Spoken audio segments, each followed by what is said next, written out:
everyone! Long time no see. Things have been a bit crazy in my world. Work has me doing crazy amounts of overtime. I got engaged. I'm no longer engaged. And yeah, my setup said no thanks. It pieced out and I had to get a new setup. So yeah, lots of chaos. But no worries. I spent this time making my video a bit better and at least more to what I'd like. So before we jump in, don't forget to like, subscribe, and hit that notification bell. Our goal is still 500 subs, and you won't want to miss the things I have planned. So no more delays. Let's grab our tea and begin. Today I want to show you one of the characters I've been working on. You see, I've been wanting to try out animations for a really long time, especially after being inspired by some of the creators online. To be honest, I was really inspired by Underverse, which you'll be able to see because I made some Undertale characters. Now, I absolutely adore Underverse. It was probably the first project I ever saw, and I absolutely fell in love with it.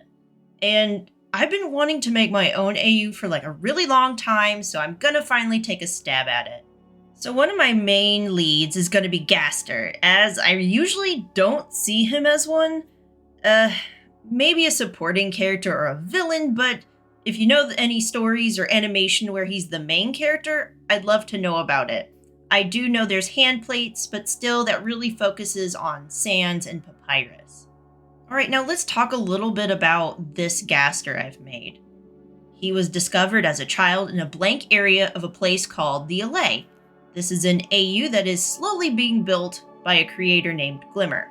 This anomaly Gaster had no visible cracks on his skull and lacked holes in his hands. He also couldn't speak in wingdings.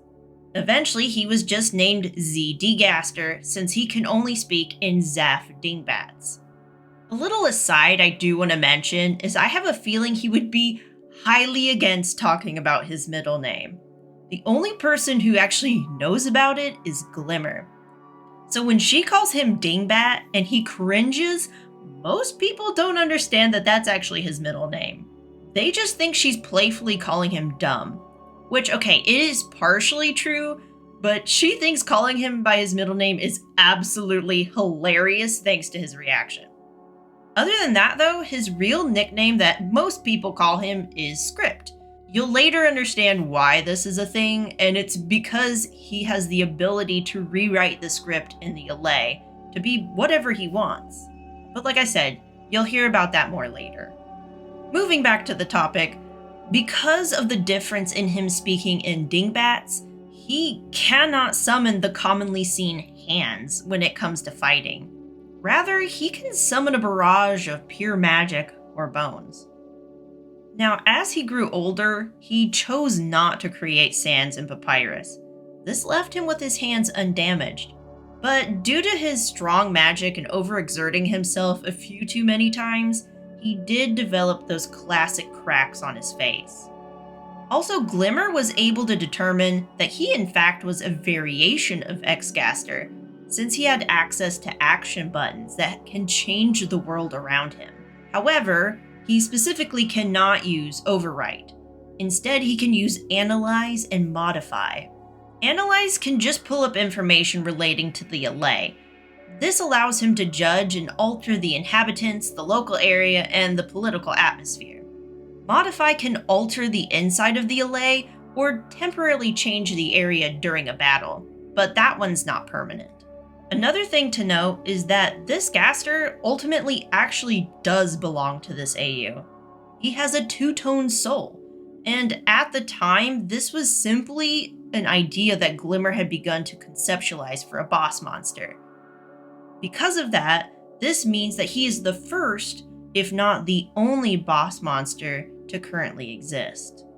With all of that said, this situation actually led to the current dynamic between the two. Gaster creates and influences culture, politics, and sometimes orchestrates some needed chaos or trials just to make sure that the people flourish. Meanwhile, Glimmer focuses on creating lands outside of the current area he's working on, and taking care of two children that she took in. She also is watching or protecting the Allay. It really just depends what's happening at the time. Now, there's always a push and pull between these two. They're close, but have significantly contrasting views on pretty much everything.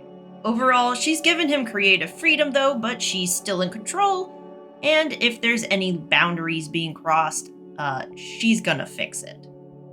She's particularly conscious of how Gaster's treating and manipulating the people, even if it's honestly from a far distance. X-Gaster is totally fine with this. To him, this push and pull makes things pretty interesting and challenging. However, he is not currently a fan of the fact she's been interacting with Corfrisk, willingly offering her AU if needed. He spent a lot of time working on this. It kinda bugs him. Also, he knows it's just a matter of time before Error, X-Gaster, Nightmare, or worse entities find them. He's not exactly thrilled. Now, I'd like to point out some of the items and symbols you're going to see with this character. You will often notice that he has multiple star patterns on his clothes, or the star chain he hides in his pocket. Glimmer is often associated with stars as she is considered a safe point. The star chain actually has the specific purpose of allowing him to both find and check on Glimmer at any given moment, because she's kind of a hot mess. For his soul colors, they are both cyan and purple. Cyan is the color of patience, while purple is the color of perseverance. These colors allow him to focus for long periods of time to create and maintain different parts of the AU. So you know about his interactions with Glimmer, but there are actually a few other relationships that are really important. There are 4 individuals within his makeshift family, and they're really significantly impacting his life. To start, let's talk about Italics and Shift. These two are also anomalies within the multiverse. They're both fraternal twin Sans. Italics is the more chaotic of the two, being playful and a bit of a prankster, and he's often the most commonly found in the town and interacting with people. Because of this, he works more closely with Gaster than any of the others that'll be mentioned. By the way, Italics is harmless. He really doesn't do anything other than be a goofball. Now, Shift is painfully serious and probably the most aggressive out of this makeshift family. He spends most of his time being fairly quiet and distant from others, but it's more like a moody teen rather than not liking the people he's around. Shift often swaps roles with Glimmer between protecting the AU or taking care of the kids that'll be mentioned later. And when he's back with his brother, oh my, the shenanigans become super extreme between both of them. It's hard to control. To Gaster, the shenanigans between both of them are a bit frustrating as it causes tons of chaos where they live.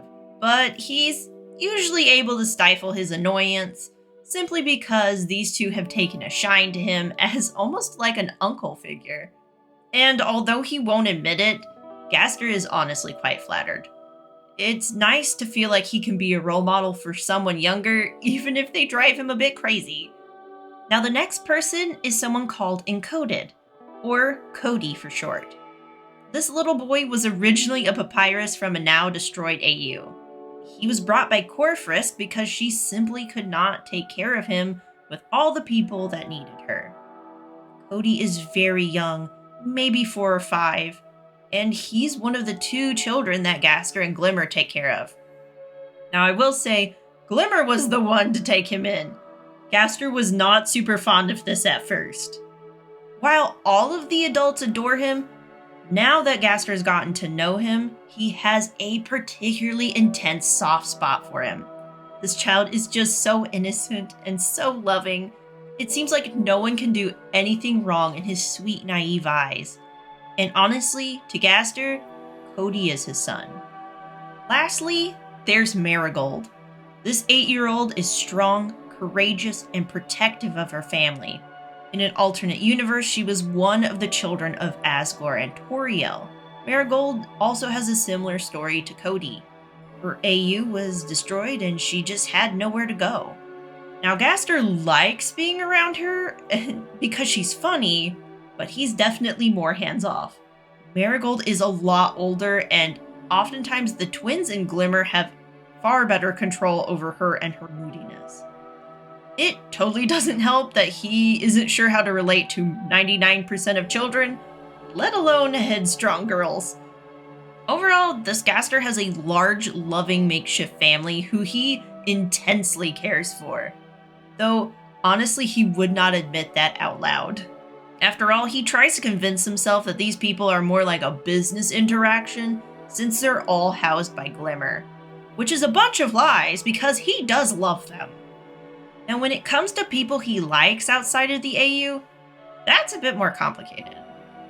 I wouldn't say he has any friends out there, but I certainly could see him becoming friends with any Asgore he runs across. They seem like they'd get along pretty well, because Asgores are pretty chill. At the moment, though, he just doesn't travel outside enough to make friends or even acquaintances. Now, it's a completely different story when we take into consideration people he does not like. First and foremost, probably more than anyone else, he does not like ink. It can come across as this kind of confusing situation when someone first finds this out. I mean, because ink is this, sans that is helping protect all of the AUs. You would think he would be very friendly with him. However, this animosity actually comes from him being super jealous of him. See, Ink has this natural creative ability, and it's so good, he doesn't even need to practice. Gaster struggles day after day after day after day, just trying to make things correct or a little bit better. And this causes him to be super upset with Ink, because Ink is chaotic, not taking things seriously, and still somehow gets better results than him. And while I would not say he would attack Ink, if there was a situation where he needed help, Gaster is petty enough to not help him.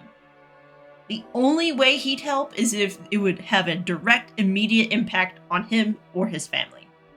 He also dislikes Air and Nightmare, but this is more because he finds them to be an annoyance that keeps trying to mess with where he lives.